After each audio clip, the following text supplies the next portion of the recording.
Last November, when Bob Iger came back as CEO of Disney, he said he wanted to steer the company away from a lot of these culture war issues that both himself and his predecessor/successor, Bob Chapek, kind of got the company embroiled in.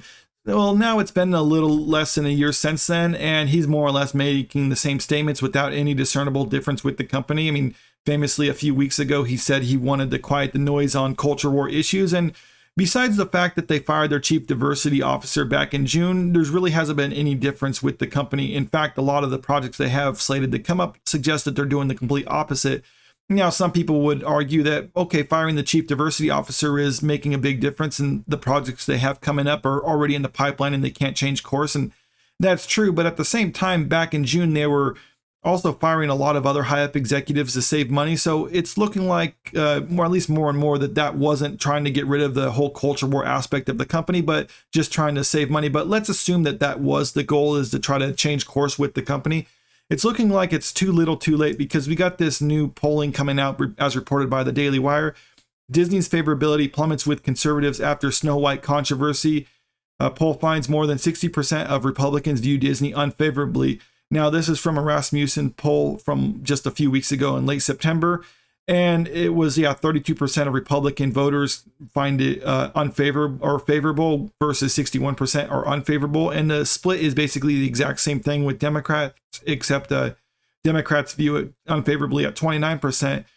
Now, the best that they've actually been able to get within the last year or so was back in March of this year, when when the polling found that it was unfavorable amongst Republicans by 54%. So almost a 50-50 split. But this latest news that came out about the whole Snow White thing is really set the company in a tailspin. Not only that, but just the movie itself, because the new Snow White movie, the statements from actress Rachel Zegler concerning the movie is not only upset Republicans or Republican voters or more conservative families, but also just hardcore Disney families, because, well, let's face it, I mean, Snow White is a classic Disney movie that pretty much everyone likes. I mean, it's a timeless movie for a reason. And then you get the actress playing the role of Snow White has made disparaging remarks about the original, trying to say it's misogynistic and calling the prince a stalker and things like that. I mean, and then before it came out that she never actually saw the movie, or she saw it once as a kid, didn't really remember it and didn't like it. So, I mean, this really upset a lot of the whole Disney crowd, as well as more of the conservative crowd who's already has a negative disposition towards the studio. But now it's even worse, because people would think like, well, at least they got the hardcore feminist crowd, right? Well, not necessarily true, because we also had this coming out, and this is from Glamour UK, where they're actually saying that even feminists are attacking the movie, because they were saying like the original movie isn't inherently sexist or whatever. The Princess Snow White, she has her own agency and she's a good character.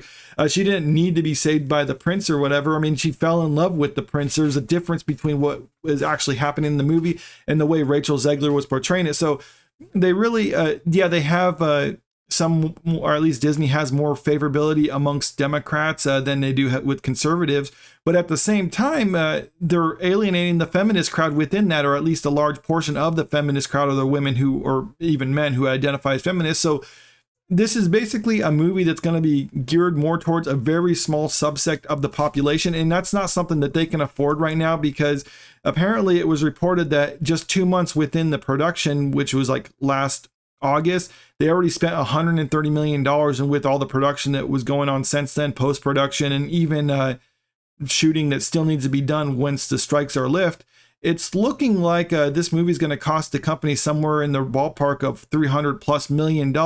And with a budget like that, and with the marketing that goes into it, they need to make probably around $800 million, maybe $900 million in order just to break even. And right now, it really, with the favorability amongst Disney and amongst people who view this movie negatively for both left and right of the political spectrum, it's looking like this movie is going to be one of the biggest box office, if not the biggest box office bomb of all time. So I don't really know what they can do with this except try to mitigate their losses. I mean, if they just decide to scrap this movie right now for a tax write-off, they'll probably be better off than if they tried to push it onto theaters or even putting it onto their streaming platform. But that's just my opinion. Let me know what you think about all this in the comment section below. And if you like this video, make sure you click that like button, share the video, and subscribe to the channel if you want to stay up to date with the latest news. Thank you.